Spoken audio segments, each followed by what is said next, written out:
আসসালামু আলাইকুম সবাইকে। আশা করি সবাই খুব ভালো আছেন। আলহামদুলিল্লাহ আমিও ভালো আছি। নতুন একটি ভিডিও নিয়ে ওয়েলকাম জানাচ্ছি সবাইকে সিম্পল রেসিপি ইন কেপিতে। আজকে সিম্পল রেসিপি ইন কেপিতে বানানো হচ্ছে আলু আর ময়দা দিয়ে নতুন একটা রেসিপি। এই রেসিপি বানানোর জন্যে এখানে আমি নিয়ে নিছি কিছুটা পরিমাণের আলু। আলুগুলো আমি মিহি করে কেটে নিচ্ছি। এখানে নিয়ে নিছি কাঁচা লঙ্কা, পেঁয়াজ কুচি, সাথে নিয়ে নিছি একটা লোকাল মুরগির ডিম। এই রেসিপি বানানোর জন্যে চুলায় একটা কড়াই বসিয়ে দিছি। কড়াইতে আমি তেল দিয়ে দিছি। এখানে আমি সর্ষের তেল দিয়ে দিছি। তেল গরম হয়ে গেছে, দিয়ে দিছি কিছু পরিমাণের গোটা জিরা, দিয়ে দিছি পেঁয়াজ কুচি, কাঁচা লঙ্কা কুচি। এগুলো আমি ভালো করে ভেজে নিব। এগুলো আমি আধ ভাজা করে নিচ্ছি। আধ ভাজা করে এখানে আমি দিয়ে দিব আলুগুলো। আলুগুলো দিয়ে আমি ভালো করে অল্প সময় নাড়াচাড়া করে দিয়ে দিচ্ছি স্বাদ মতো লবণ। স্বাদ মতো লবণ দিয়ে হলুদ দেওয়ার আগে আমি 2 মিনিটের জন্যে ঢাকা দিয়ে দিব।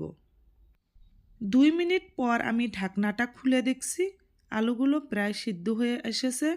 এখন আমি এখানে দিয়ে দিব হলুদ গুঁড়া, সাথে দিয়ে দিছি কিছুটা পরিমাণের লঙ্কার গুঁড়া। যেহেতু এখানে বাচ্চারাও খাবে তাই আমি অত ঝাল ব্যবহার করি নাই। এইভাবে নাড়াচাড়া করে আরও অল্প সময়ের জন্যে আমি ঢাকা দিয়ে দিব। এবার 2 মিনিট পর আমি আবার ঢাকনাটা খুলে দেখছি আলু কিন্তু আমার ভাজা প্রায় হয়ে এসেছে। আলুগুলো আমি চারো সাইড করে করার মধ্যেখানে আমি আবার আরও একটু তেল দিয়ে দিলাম। এবার আমি লোকাল মুরগির ডিমটা দিয়ে দিছি, উপরে একটুখানি লবণ ছিটিয়ে দিচ্ছি। এই ডিম দিয়ে আমি ভালো করে আলুগুলো ভেজে নিব। এভাবে এই রেসিপিটা একদিন বানিয়ে খেয়ে দেখবেন, খুব কম সময়ের মধ্যে সহজ একটি রেসিপি। আলুগুলো আমার ভালো করে ভাজা হয়ে গেছে। নামানোর আগে আমি কিছুটা ধনেপাতা কুচি দিয়ে দিচ্ছি। ধনেপাতা কুচি দিয়ে অল্প সময় নাড়াচাড়া করে নামিয়ে নিচ্ছি। এখানে আমি নিয়ে নিচ্ছি 1 কাপ চাউলের গুঁড়ি, দিয়ে দিচ্ছি 1.5 কাপের মতো ময়দা। আপনারা কর্নফ্লাওয়ার বা আটাও ইউজ করতে পারেন। দিয়ে দিচ্ছি স্বাদ মতো লবণ আর একটুখানি সাদা তেল। এবার আমি হাত দিয়ে ভালো করে কিছু সময় মাখিয়ে নিব। তারপরে এখানে আমি দিয়ে দিছি গরম জল। অল্প অল্প করে গরম জল দিয়ে ডোটা আমি তৈয়ার করে নিব। এভাবে হাত দিয়ে কিছু কিছু গরম জল দিয়ে ডো তৈরি করে নিব। দিয়ে দিছি কিছুটা পরিমাণের কালো জিরা। কালো জিরা দিয়ে যে কোনো চপ বা তেলে ভাজা বস্তু খেলে কিন্তু খুব ভালো লাগে।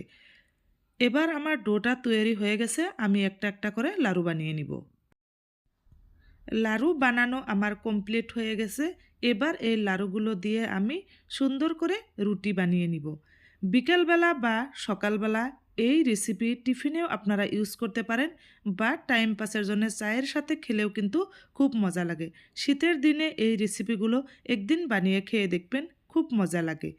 এভাবে পাতলা করে রুটি বানিয়ে নিচ্ছি। নিয়ে এখানে আমি চাকুর সাহায্যে মাঝামাঝি কেটে নিচ্ছি। কেটে আমি ওই আলু ভাজার সবজিগুলো দুই পাশে সুন্দর করে দিয়ে দিচ্ছি। দিয়ে এবার আমি সুন্দর করে উল্টিয়ে দিব।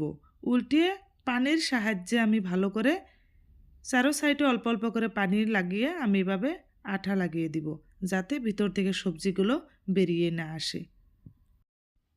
এই রেসিপিটা আপনারা বাচ্চাদেরকেও টিফিনে দিতে পারেন। এই রেসিপিটা খেতে কিন্তু খুব মজা হয়।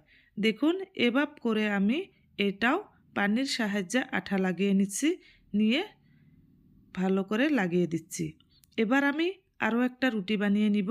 রুটিটা কিন্তু পাতলা হতে হবে, পাতলা হলে খেতে খুব ভালো লাগবে। এইভাবে আমি এবার একটা রুটির মধ্যে 4টা ভাগ করে নিব। 4টা ভাগ করে নিলে আমার কাজটাও কিন্তু সহজ হবে, বানানো কিন্তু তাড়াতাড়ি হয়ে যাবে। তাই চারো সাইডে আমি সবজিগুলো দিয়ে দিচ্ছি। সবজিগুলো দিয়ে সেম প্রসেসে আমি এগুলো বানিয়ে নিব। আপনারা চাইলে ভিন্ন ভিন্ন ডিজাইন দিয়েও বানিয়ে নিতে পারেন। শীতের দিনের এই সামোসাগুলো খেতে কিন্তু খুব মজা হয়। যাদের হাতে একদমই সময় নাই, তারা এই রেসিপি খুব সহজে আর ঘরোয়া উপকরণ দিয়ে তাড়াতাড়ি দোকানের মতো করে বানিয়ে নিতে পারেন।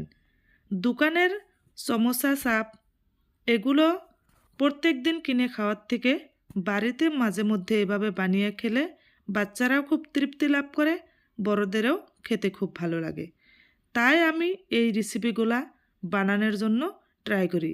যদি রেসিপিগুলো ভালো লাগে থাকে নিশ্চয় আমাকে কমেন্টে জানিয়ে দিবে আমার এই রেসিপিটা কীরকম হয়েছে।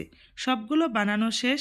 আমার এই সেই কড়াই, যে কড়াইটা আমি শুধু তেলে ভাজা জিনিস বানানোর জন্যেই ইউজ করি। এখানে আমি সাদা তেল দিয়ে দিছি। তেল গরম হয়ে গেছে। প্রথমে আমি একটা দিয়ে দিছি।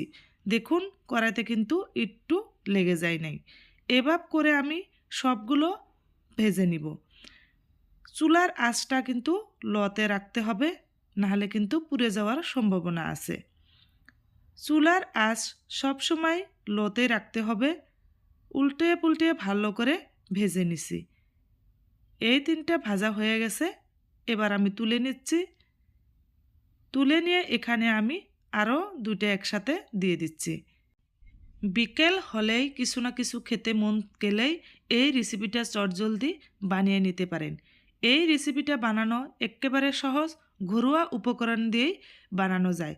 তাই আমি চটজলদি এই রেসিপিটা আজকে বানিয়ে নিলাম আর আপনাদের সাথেও শেয়ার করলাম। বাড়িতে আলু আর ময়দা থাকলেই এই রেসিপিটা বানিয়ে নেবেন। কম সময়ের মধ্যে সুন্দর একটা রেসিপি। যদি আমার এই ভিডিওটি ভালো লাগে থাকে নিশ্চয় আমাকে লাইক, কমেন্ট অ্যান্ড শেয়ার করবেন। যদি ফেসবুক থেকে ভিডিওটি দেখছেন নিশ্চয় আমাকে ফলো করবেন। দেখুন সবগুলোই কিন্তু বানানো শেষ হয়ে গেছে। 10 মিনিটের মধ্যে পারফেক্ট একটা রেসিপি। এখানে আমি 2টা বড় করে বানিয়ে নিছিলাম আর 4টা ছোট ছোট করে বানিয়ে নিছিলাম। আপনারা বড় করেও বানিয়ে নিতে পারেন বা একটা রুটির মধ্যে 4 ভাগ করেও ছোট ছোট করেও বানিয়ে নিতে পারেন। দুইটা কিন্তু একই রকম স্বাদেরই হয়। দেখুন নরম তুলতুলে পুর ভরা এই রেসিপি বাড়িতে একদিন বানিয়ে নিশ্চয় খেয়ে আমাকে কমেন্ট করে জানাবেন কি সুন্দর একটা রেসিপি। এটাকে আপনারা চপ, সিংড়া বা নিমকির মতো করে বানিয়েও নিতে পারেন, খুব ভালো লাগবে। একদিন খেয়ে দেখবেন, সসের সাথে পরিবেশন করে দেখবেন।